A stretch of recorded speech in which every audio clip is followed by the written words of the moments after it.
I'm here with my good friend Matthew Bain from Fuzzy Brain Trivia in North Carolina. Matthew, thanks for taking some time to be on my show today. You're one of the buds with buds. How does that feel?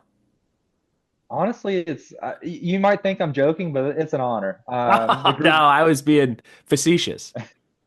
no, the group that you put together on Facebook is like it's so much fun to be in that group. We do have a group that I don't think I've talked about on the show before, but it is sort of what is it called? The Brain Trust? Trivia host Brain Uh, Trust, something like that. yeah, something like that. I Yeah, forget and what you it's can. it's a group of 8 to 10 trivia hosts from all over the country, and I think one guy, Brenton, is in Canada, and Mhm. we all just kind of share content or ideas for trivia rounds, or we let frustrations come out in there when we have a crazy player or a client or a corporate thing. I don't know what you're talking about with that part. No, I think that's probably 75% of it. Yeah, yeah, it's sort of therapy for trivia hosts over Facebook, which is great. And I have found as the years go on that those sort of internal things, like the non-public things that people can't see on Facebook, are the only things I like about Facebook anymore. Like the message groups or maybe the groups that are private. Everything else you post just seems to go out into the ether, or it's just ads, or it's just politics, or it's just things that you don't really want to see. So if I didn't have to use Facebook for work, I would never use it. And I've mentioned this before recently. I delete Facebook and Instagram off my phone every week after I do my weekly postings on them, and then I never check them the rest of the week.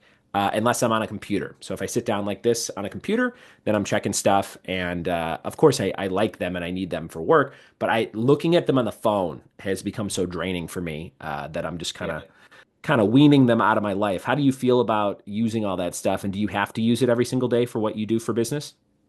I agree with you 100% that if I didn't have to use it for like the groups that I've established with some of my trivia groups and stuff like that, I wouldn't use it. I also help out a local bar with their social medias and stuff. So if I wasn't doing that sort of stuff with Facebook and Instagram, I'd be like you. I would just keep it off my phone and computer. But it's become like a necessary evil to where like on Tuesday nights, that's my biggest crowd. And 4 years ago, I established a Tuesday night trivia group, and so we still have that group going. But yeah, if I could find another online community bulletin board type thing to Yeah. use, I would totally jump to that. It's almost like we want to go back to that. We want to go back to the very beginning of like when we had AOL and there was just like, Mhm. like a chat room where you could chat with people or a message board, like you just mentioned. You almost don't need all the other stuff, which is Yeah, crazy because I guess that happens with anything. You just get too much, you get excess stuff, and then you go down the other yeah, way. And we're like, let's go back to like I keep seeing ads for because I think I'm talking and my phone's listening about how I don't want to use all the stuff on my phone. It's like they have Mhm. phones that only do phone calls, maps, and messages and email. Like you can like limit That'd be awesome. you could kind of like brick your phone in a way and only limit it to the things that you want to survive with. Um, so yeah, it's weird how that happens with everything. It's kind of like when we're like, I remember when Netflix and Disney Plus and all those first things came out, those first streaming services, I was like, oh my God, we're gonna have every Disney thing ever. And then now when I Yeah, go and look, I'm like, it's everything. Like you kind of want like the old collection of like, oh man, this movie's going in the vault. I gotta buy it if I want to own it and yeah. watch it. I'm not gonna be able to see it any other way. Now that you can see anything anytime, you're like, whatever, you know? Well, what's funny with the streaming services and stuff, like, I would subscribe to all these things or to do like the free trials because like during the summer, around here, I would do like once a month theme nights for trivia and stuff like that. So I would like, and I'm not the type of person that just wants to go look up like, give me 10 questions about Seinfeld or something like that. Like I like Yeah. to actually watch the show and make the quiz as I'm watching it. Yeah. Uh, and so I subscribed to all these things, or people gave me their login information for all these things. And then, like, it just became almost like a paralysis, like, where there was just so much available that you never knew what to watch on your off time. Yeah. So we actually just got rid of all of our streaming except for Netflix. Oh wow. So So what are you gonna that watch these days? What are you gonna watch now? well, I mean, we watched the guilty pleasure stuff like Love is Blind and Love on the Spectrum and stuff like that. So I mean, Yeah, we've already finished those seasons, so I don't know I what to got do you. next. There you go. Um, but yeah, we just go on there and see what's up there. And I wonder how many people do that. Like they have a show or two or three that they love on a Netflix and they watch it when it comes out and then they unsubscribe till the next season comes out. Like I wonder how many I've had, people have been out for 2 years on Stranger Things and they're like, the only reason I have Netflix is Stranger Things. I'll pay yeah, $20 a month to have it for when it comes out. And then as soon as I watch that season five, I'm off again, you know? I do have a friend that does that. They're on a rolling subscription thing to where, because I mean, there's no penalties for canceling. So I mean, they Yeah, it's an just interesting point. I like that. A la they carte. just It's like streaming a la carte. It's almost like buying the movie or the show or whatever, you know? yeah. And I mean, before we did all that streaming stuff, we had a Voodoo digital library, which I mean, we still have it. Yeah. I think it's called like Fandango at Home now or something like that. Yeah. But that's where we used to like buy seasons of stuff or movies that we wanted, and that was our streaming for a little bit. And Sure. then we kind of fell back into the whole streaming services thing. But The I kind constantly of see updated myself. seasons makes you come back, I Yeah, think. They're like, ah, new yeah, season of this, new season of that. Awesome. yeah. Well, tell me a little bit about Fuzzy Brain Trivia. Where does the name Fuzzy Brain Trivia come from? Where are you based out of? Tell me all that good stuff. So we are based out of Wilson, North Carolina. That's kind of, if nobody knows where Wilson is, it's about 45 minutes east of Raleigh. So we're kind of between the Piedmont and coastal areas of North Carolina. Uh, Fuzzy brain, that's just a term that I've used a few times growing up, where especially during my college days when you might drink too much, you get a little bit of a fuzzy brain and you can't just like remember, things like that. So with us being a pub trivia, I just decided to go with fuzzy brain trivia just because if you're at the bar, drinking while you're playing trivia, you might forget things that you would normally know for Sure. trivia. So it's just a fuzzy brain. Uh, Love and it. then the little brain logo that we have on all of our stuff, that's what my daughter drew for my logo when she realized I was going to start a little company. She was That's like, I awesome. asked her if she wanted to draw the logo for me, so she drew the little brain holding the beer. I So I noticed you have a tattoo. Have you thought about getting that logo since she drew it as a tattoo? you know what? I should. I never thought about that. There you I go. could probably do it right around both nipples. I don't know. You know how. Yeah. Might as well get it a buddy. You got to have a pair if you're going to do that. I like that. And how long have you been hosting trivia in Wilson? So I started with another company that you've heard of, and I'm sure other people have, Geeks Who Drink. Hmm. I started with them in 2000. It was either the end of 17 or beginning of 18. I was a player with them, and my favorite host, she was based out of Raleigh, and she had to give up that location in Wilson to just focus more of being in the Triangle rather than coming out east. And I had a good rapport with her, and we had a good, fun relationship. And she was like, "I think you might be good at this." Yeah. So I was like, "I guess I can give it a shot." So I reached out to Geeks to Drink, and she put in a good word for me, and they hired me. So I did that for about up until the pandemic, and Gotcha.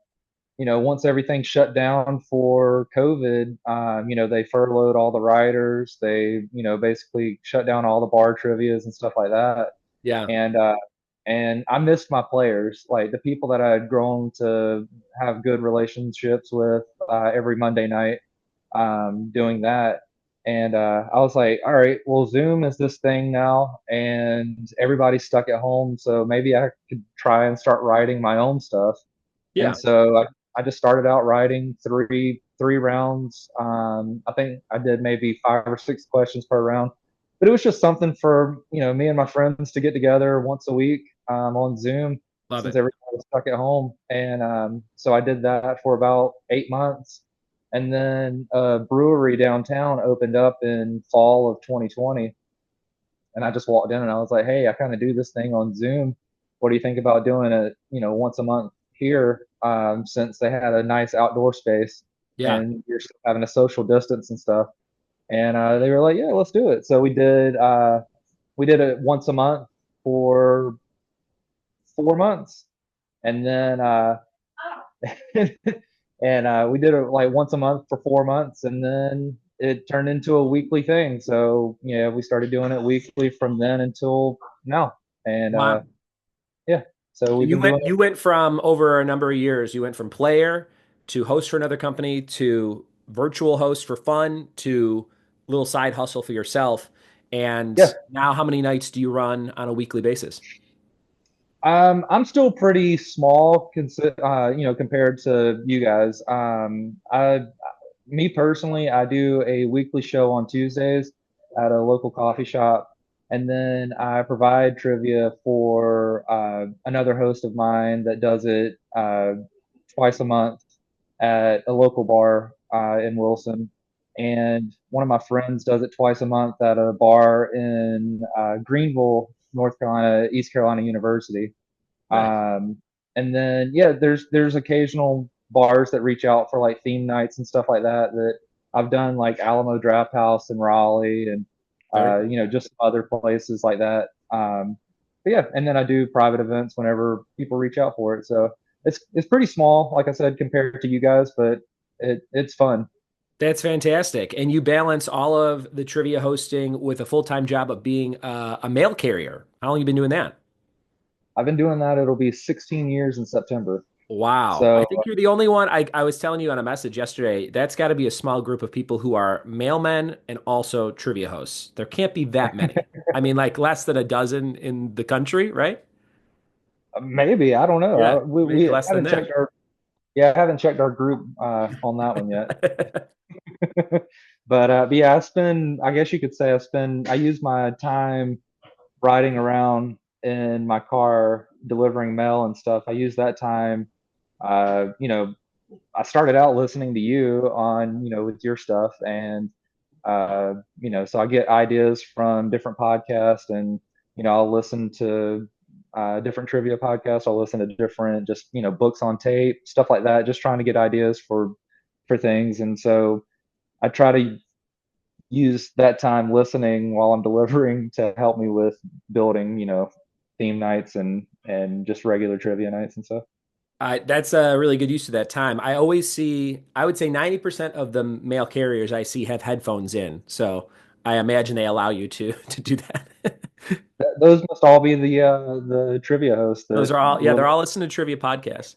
I met somebody recently at a massage clinic I went to, and I was leaving, and I said what I did, and the girl goes, "Oh," she goes, "I just love." She goes, "Me and my boyfriend, we just love trivia podcasts," and I was like, "Oh," I was like, "That's I have one." She's like, "Really?" I was like, "Yeah, we have 1,988 episodes." I'm like, we have like we're coming out like this Wednesday, as of this recording, the 2000th episode comes out. And I go, so I was like, we have close to 2000 episodes. And she's like, I never knew. So she had listened to like 90% of the other trivia podcasts out there. And then now she listens to mine.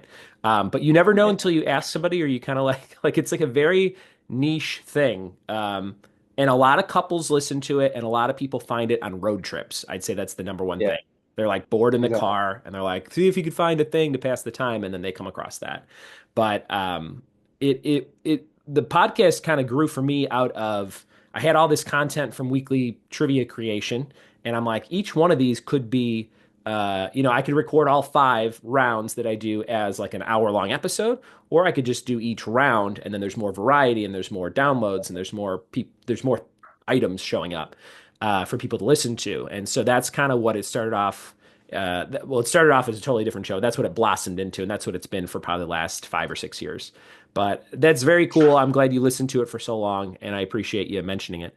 Um, when you are a mailman, how many steps are you doing on average a day?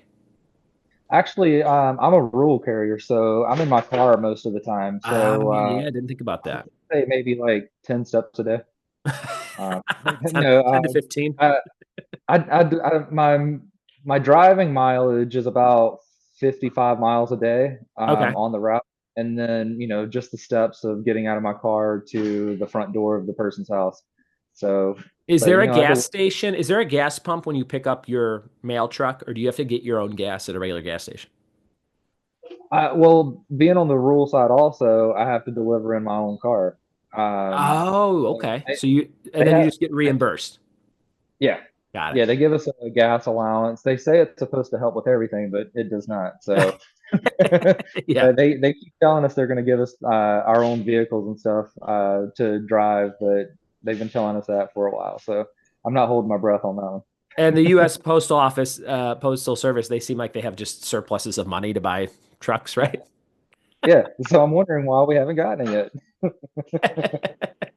I always think it's insane. Like people are like, the cost of a stamp went up. I'm like, they're bringing this from coast to coast. Like it's, you know what I mean? Like you could send a something from California to Maine, and it's the same price, right? Like if it's a Yeah, letter.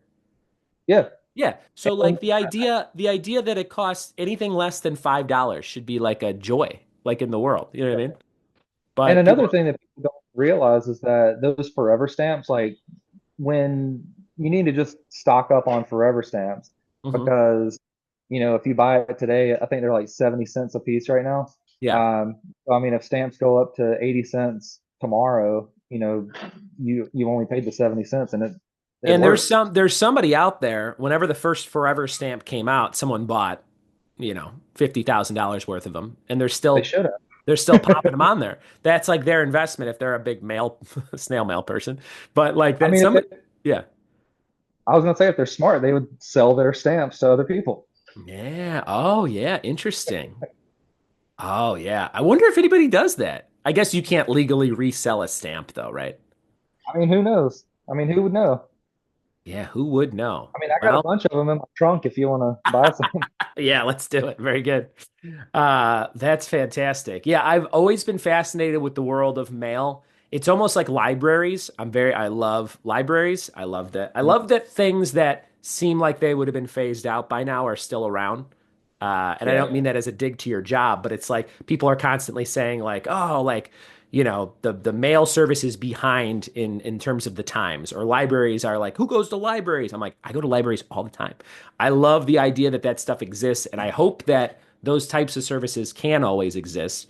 Um, because everything can't just be sort of like my kids learning on with technology. It's like you can't have it all be tablets and laptops. You have to have some physical interactions and some writing with a pencil. You know what I mean? Yeah. And And that's the one. Yeah, there's like a little too much sometimes. I think of like we got to get like the technology inserted into this specific lesson about reading and writing. I'm like, I think you just need reading and writing. Yeah. but yeah, it's a fun job, and I like seeing the people on my route and being out in the country and on Yeah. farms and stuff like that. Like they're very nice people out there, and Sure. they enjoy seeing us come out. That's awesome. I want to say my grandpa, my dad's dad, was a mailman for a while and a bank security guard and a few other, like, I'm going to say, like, great 1960s jobs. You know what I mean? Like, he was like he would be in a movie plot of the 60s or something like that. Um, Now, tell me what is next for Fuzzy Brain Trivia? What do you hope becomes of sort of this side hustle? Do you ever hope that the side hustle becomes the main hustle and you're like, I can quit my job. I've got 20 different locations and I can do this full time? Or do you like the balance of it being sort of that thing that you do on the side? I'd say right now, honestly, no, I was gonna say I kind of like the balance right now, but I'd say yeah, if I could make it my full-time thing, that would be amazing. Yeah. It because it's just fun. I like spending my time building, the quizzes. I like putting together playlists and making the cards for music bingos. I like reaching out to the different bars and coffee shops and stuff like that and talking with people and stuff like that. And as much as I like riding around and being able to listen to the podcast and music and stuff like that while I'm delivering mail, like I like the social interaction of speaking with people and just building relationships that way. So yeah, I would say if I could make it a full-time thing, I would. I just don't know how feasible it is right now, but you Sure. never know what might be right around the corner and help you accomplish that. Definitely. But yeah, but right now, I mean, like I said, I didn't mention the bingos earlier, but yeah, we do several. music bingos throughout the months also. Like the place I'm actually in right now is the Porch in downtown Wilson, and this is one of my favorite spots to do things. And like tomorrow, we're going to be having a '90s country music bingo, Oh, I and love it. It would probably be and packed, huh?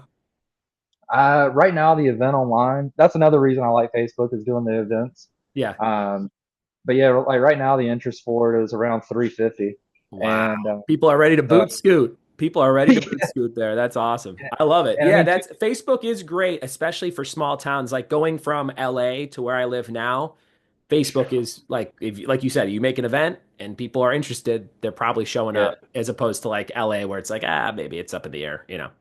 Yeah. And with us being kind of right between Raleigh and Greenville with the triangle and the university aspect of ECU, we're right in the middle of those two places. So whenever I put something out, we're drawing people from both of those places Yeah. and just in town in general. But yeah, like I think our last music bingo here was shoot, I can't remember what it was. Was that the '90s pop? Yeah, '90s pop. Sorry, one of my friends, Paris, is here. Nice. But yeah, two weeks ago we did '90s pop, Oh, and cool. I would say we had a good 150 people out here playing that. So I mean, Wow. it's fun, and people are really starting to come around with music bingo around here. That's Um, fantastic. Do you yeah. do the old school paper and pen printed cards way, or do you do a Oh digital yeah, phone version? yeah. I'm very low key and like very primitive with all of the stuff that I do. Yeah. You've seen my trivia sheets, so they're Yeah. just printed out, and I just give people paper, clipboard, and pencil, Yeah. and that's basically the same thing for bingo. We just print it out, and it has the 24 songs with the free space in the middle, Hmm. and they just mark it off. They come up and get their card, and the first card is free. If people want an extra card, we do between $1 to $5 depending on if it's a fundraiser event or just because. And I mean, people have fun with it. People will get like 10 cards, Yeah. and I mean, the prize for each bingo is $10. So I mean, Yeah. they're kind of coming out even, but I mean, they just have Yeah. fun marking off the cards and stuff. So That's really it's cool. And what are you using to produce the bingo cards? Is there a certain my website or? yeah, my favorite website to use is Bingo Baker. Yeah, I love Uh, Bingo Baker. We'll do yeah, a so shout out to Bingo Baker. If you ever need a virtual version of Bingo or you want to print out cards like Matt's doing, Bingo Baker is fantastic.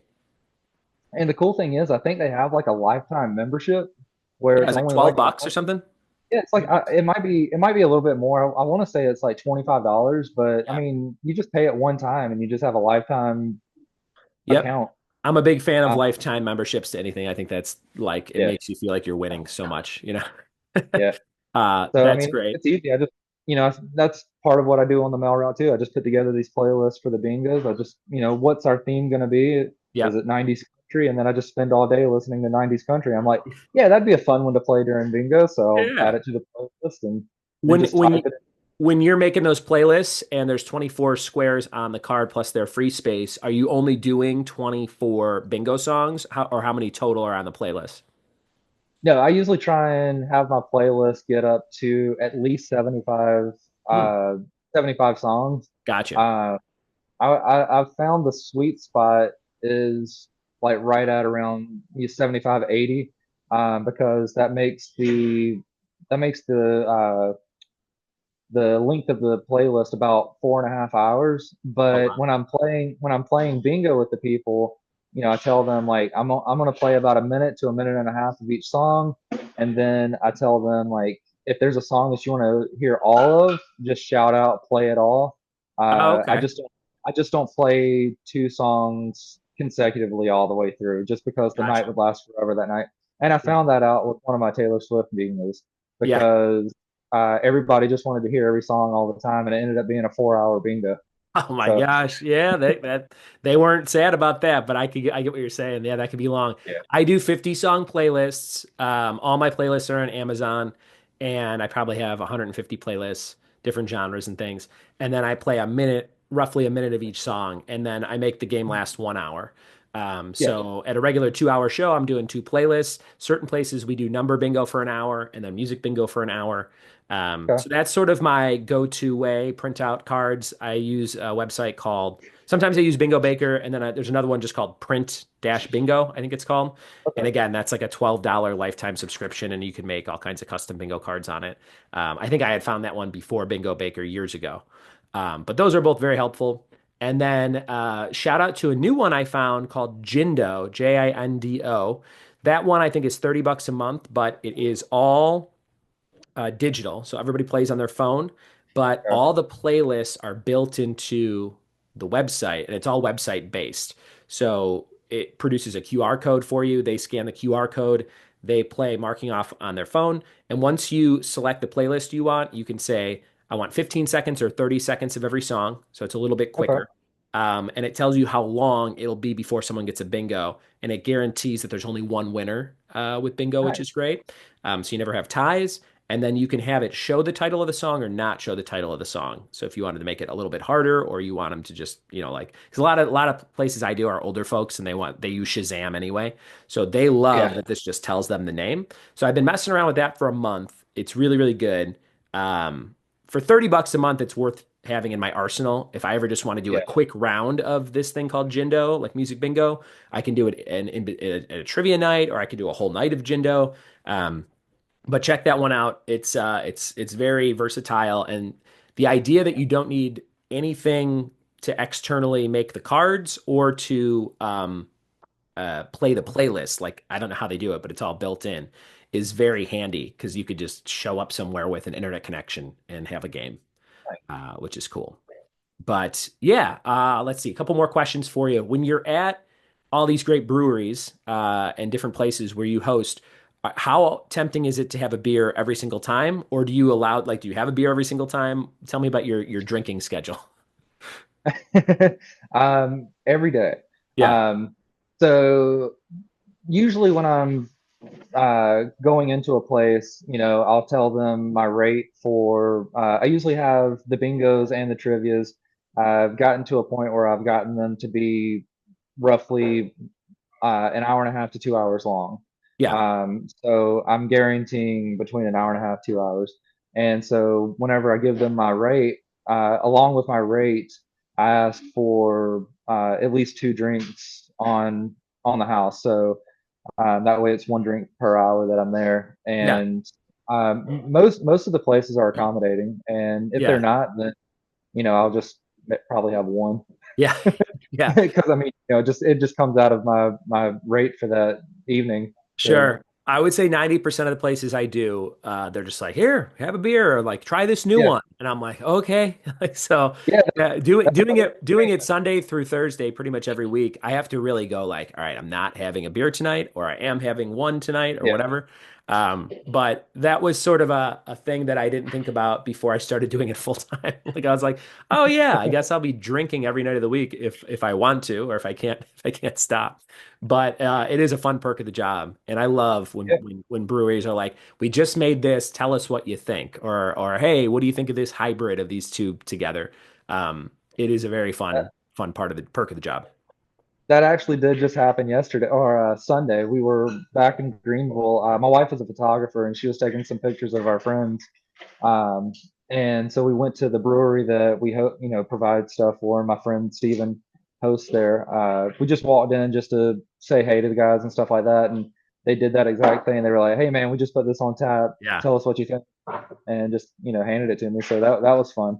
I love when Wasn't expecting. places know what I like too. They go, "You'll like this one because of this, this, and this," and I'm like, "Oh!" Like, it makes you really feel like you're part of like their brewing family or something like that, which is great. Yeah, And I have no interest in anything about like beer producing or beer making, but I do like to drink it. So anytime, yeah. anytime somebody wants to slide me a flight of something, I'm definitely down to try it. We'll close out with this question: what do you think makes for the best kind of relationship with a successful trivia location, trivia bingo location, event location? What are some of those bullet points where you're like, oh man, from my experience, these things have to be in place for this thing to flourish? Because I don't know about you, I've had so many places that like they just never really take off. And I can usually now, 15 years in, very quickly go, after the first conversation with the person, I can go, oh, this is going to not work out, or this is going to be really great. Just Yeah. very quickly, I had a new place ask me recently. Um, they said, "Do you have a following?" Which I always find is a negative attribute to someone wanting to start something because that means they already have nobody coming in on the night that they want you to come in, and they want you to magically make all these people show up like the Pied Piper with your little flute. Yeah. Like you're just like, oh yeah, if I show up, 100 people will be there. Like I don't know who. I mean, celebrities, I guess, have that power, but like certain, I guess some trivia companies do have, they put money into to marketing a lot of these things and they have huge budgets. Something like Geeks Who Drink can maybe like get some force behind a brand new start, a night starting. But that is one of Yeah. the, I don't get it all the time, but I can always tell, usually from the grammar too, how they text it to me or message it to me. I'm like, oh, this is like a manager in her 20s who has never managed anything and is just like, my boss asked to say, what's your following like? And I'm like, oh, I don't think that's going to work. But sorry, I'm rambling on with a question I asked you. What do you think are some good bullet points there? Um, so the things that I like to do, I like to personalize the space. Like my most popular night, and I don't know if it's because we do it on a weekly basis or if it's because it's just the place I've been the longest, or the night that I've been doing it the longest. Because we used to be at a brewery across the street from here for the last 3 years, and then we've transitioned from there to a coffee shop on the other side of downtown. But we basically brought everybody with us from that other location on Tuesday nights because we built the community, and I think the way we did that was, I do things to like the not last place trophy is one thing that we have, and it's literally just a block of wood that I brought from home that we award to the team for beating one team. Yeah, And they just get to sign it and forever be remembered as the team that beat one team. that's awesome. Like that. I get input from our players. They come out every week, so I've gotten to get their names, and we know each other outside of playing now, and so I get their input. And if there's somebody that's like, hey, the Masters is this week, you think you might be able to do a golf round? That helps me because it takes the weight off my shoulders of like, crap, what do I need to do a round of this week? And when they automatically ask me, hey, can you do this? I try to, accommodate, and I let everybody know like, hey, next week we're going to be doing this, Yeah. and stuff like that. So, no team has an advantage on what's coming up. But yeah, I think being honest, I think self-deprecation is Yeah. honestly one of them. Yeah. I don't think anybody likes a trivia host that takes themselves too serious. Sure. And anybody that plays with me knows that I don't. I pick on myself for Yeah. not being able to read all the time. Sure. One of my one of the funny nights is I have a round that I do sometimes called Pokemon versus prescription, Oh yeah. and like one of the first times I did that, and it's basically where I'm reading off a Pokemon name or a prescription medication, and you just have to tell me is it a Pokemon or a prescription medication. Yeah. And one of the first nights I did that, I just could not get through saying those prescription medication names. Yeah. So basically, when people saw me having trouble with the name, they automatically knew that it was the medicine. Oh, Uh, hilarious. They you knew know, your tell. they still pick on me for that one. That's Yeah, hilarious.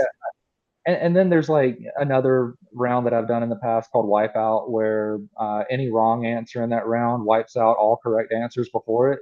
Yeah. So like the first few times we did that, people got so upset about it because Yeah. they would get seven right, and then the eighth question they'd get wrong and get Yeah. a zero for the round. Oh man.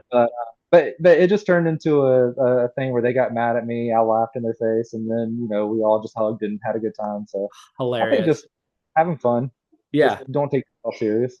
Fantastic. I have I think do you ever swear on mic to your crowds at all? Or you keep it super clean? Um, it does happen. Yeah. I don't like make a point to not. Yeah. I think it's just sometimes it just slips out, and uh, nobody has a problem with it, or they haven't told me they have a problem with it. So whenever it does happen, I have found a weird correlation where if I swear and they laugh, they'll tip me more at certain locations. oh, Like I'll be like, why did I make more tips tonight? And I'm like, I swore. And like something about being, um, I don't know if it's just being realistic or kind of calling people on their stuff or whatever. Like every once in a while, I can sense the rooms like, okay, like this was a really good one tonight because we got him to let loose a little bit or something. And so I'm always trying to reproduce that, but in a natural way, not like, "What's up, MFers?" Like right, like I don't want to like Yeah. do that, but.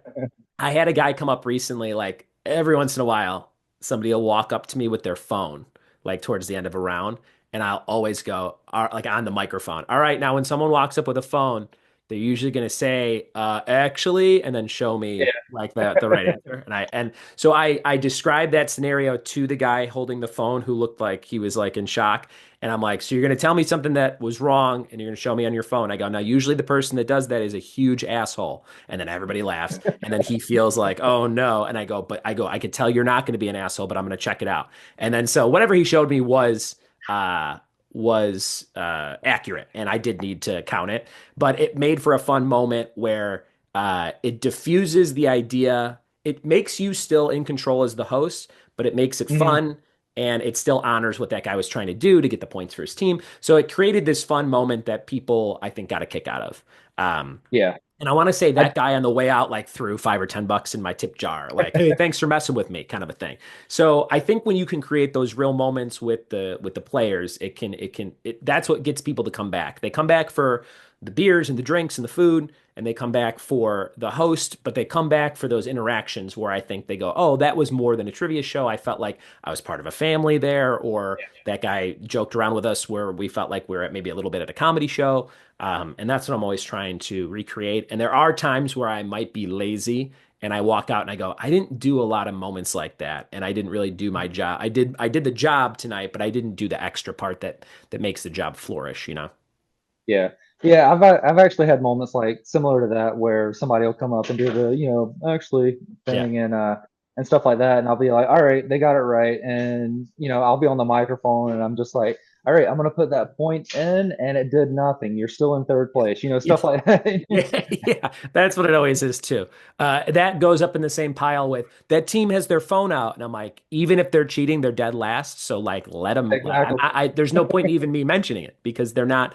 They're gonna and like people always go, that team's on their phone, and in my head I go, this team is 21 years old and they're here for 10 minutes and they're gonna leave, and they always leave. Yeah. They're never like Yeah. trying to win the trivia for 2 hours. They're just there and they didn't even know what's going on. You know what I mean? They're just like, Yeah. oh, you know. Exactly. So, yes, this was a fun chat, Matt. Thank you so much Yeah. for taking the time to do it. Plug Thanks, all your Aaron. websites and anything you want to plug. Actually, I don't have a website anymore. It didn't work for me. I guess being as small as I am, but I do have Instagram and Facebook, and both of those are Fuzzy Brain Games. It used to be trivia, but then I switched it to Fuzzy Brain Games when I started doing bingo and stuff like that. Sure. But yeah, I'm on Instagram and Facebook doing both of those. Very good. Fuzzy Brain Games. Give them a follow. And if you're ever around Wilson, North Carolina, stop into some of those amazing locations with Fuzzy Brain Trivia. Matt, thanks for being a bud with buds. Appreciate it, buddy. Hey man, thanks for having me on. All right. Talk to you, man.